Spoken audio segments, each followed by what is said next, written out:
Can't do it. All right, Kenny, last topic. I'm clipping that. That is the clip for the week.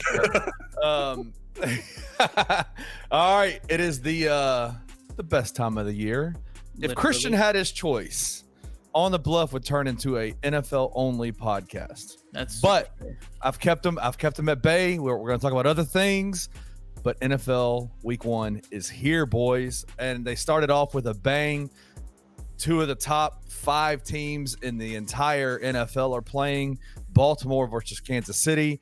Y'all can go through Week 1, but y'all hit that game, man. I am so excited about Thursday night.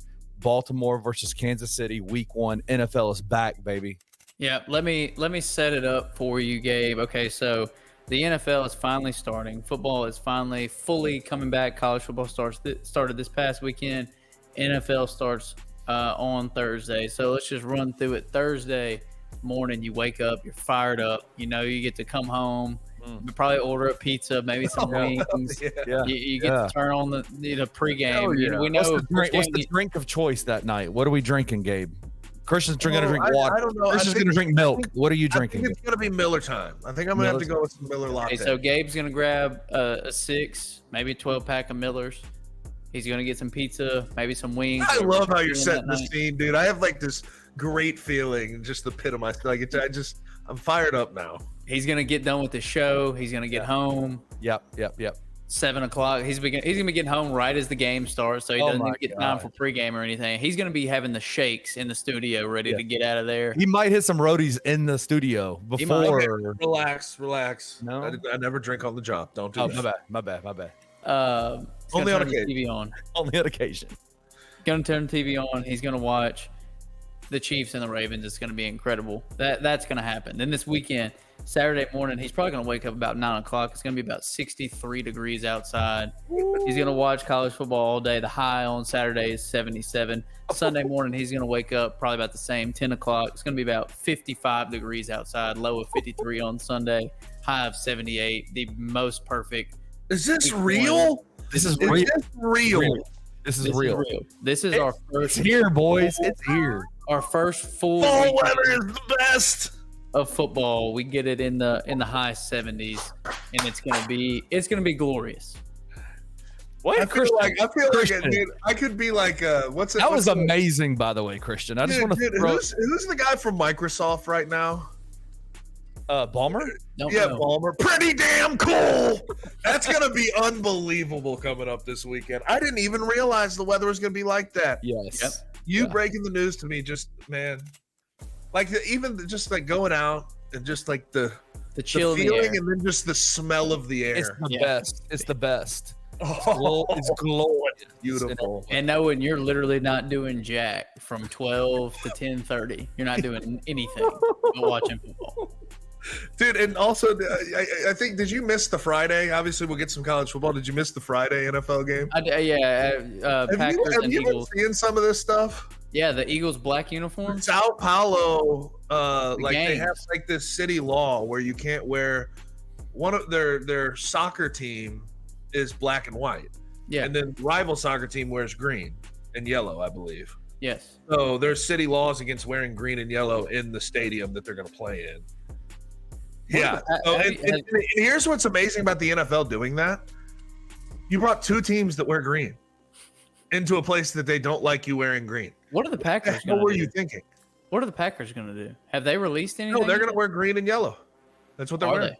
Yeah, because the Eagles are wearing the black and white. It's like a homage, because they're the home team. Yeah. They're paying homage to the home team. This is the NFL's dropped the ball. I texted Jake Elliott about it. Because apparently they don't want you leaving the hotel.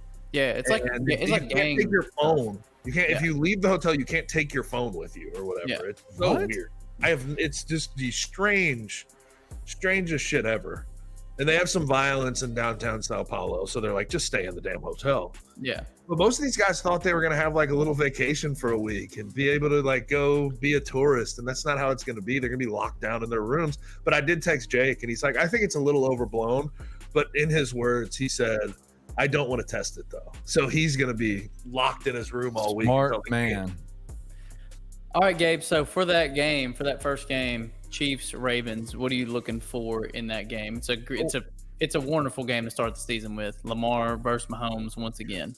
I don't really care about either team's defense to start the year. I'm looking at both of their offenses. And on one side, I want to see the Ravens and what Derrick Henry's able to do. They rebuilt their offensive line. You have Roger Rosengarten at right tackle, a rookie out of Washington. And he's looked pretty good in the preseason. But you got rid of basically, Morgan Moses and all of your it was Kevin Zeitler. You don't have all of your veterans. You have young guys. And I think Eric DaCosta, their GM, came out and said, the way the cap works, we just had to get younger there. And they did, and we'll see if that was successful. But I want to see if they can get Derrick Henry going. Last time that Lamar Jackson had a 1,000-yard rusher, he won the MVP in 2019 and had a high. He led the league in touchdown passes. So if he has another 1,000-yard rusher, maybe another MVP on the way. And then on the Chiefs side of the ball, I know they're not going to have Hollywood Brown, but let me see what this wide receiver room looks like. Rashee Rice is a year older, although he had a very interesting offseason. Xavier Worthy runs a 4.21. Show me what you got, brother. I want to see if this pass game gets back to what we're used to in the Chiefs offense. I know they won a championship not having a good wide receiver room, but if they can, if they can get that wide receiver room back booming, could be scary again. You know how scary it's going to be for the rest of the NFL. All right, last thing, and then we will close this one out. What game are you the most excited for this weekend in the NFL? Oh gosh, that's actually really tough. But can we count Monday as a weekend, or do I have to? Yeah. I'm going to go with Jets at 49ers. I just want to see if Aaron Rodgers still has it. It's that simple. 49ers can be really hard to deal with. They need to figure out the Trent Williams deal though soon, because their O-line's not good outside of him. I don't think if people really pay attention to that. Like everybody, you got to go against the Jets D-line without Trent Williams. They're in trouble. Everybody thinks that the 49ers just by default, they run the ball well. They have Christian McCaffrey. They have a good O-line. No, they don't. They do not. Trent Williams and then a bunch of no-names. So they need him back. Glad they got the Brandon Ayuk deal done. That was big for them. But we need to see what's going on with the Jets. I've heard a lot of different conflicting reports. Some people say Aaron Rodgers was leading that team the right way. Some people say it's a very dysfunctional locker room. And I think we'll see immediately against a team like the 49ers which side of that is actually true.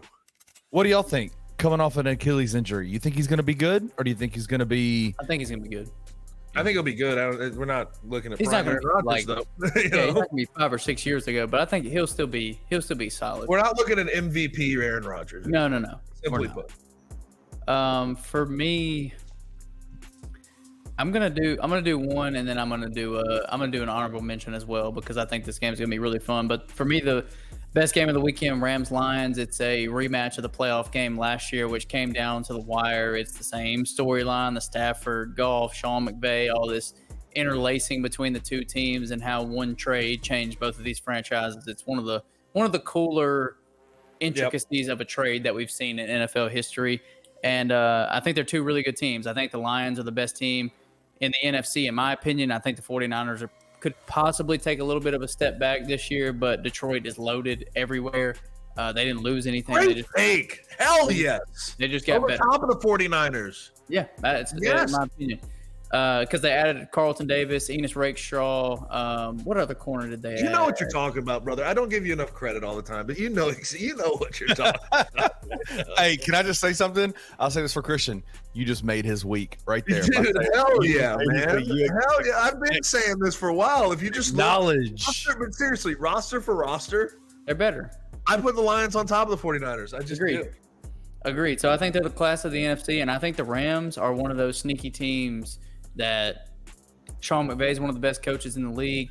Matthew Stafford, if he stays healthy, with Puka Nacua and Cooper Kupp and Kyron Williams and Blake Corum as a rookie, this offense has the potential to be really good. And defensively, they're always really solid. We'll get to see them for the first time without Aaron Donald since 2014.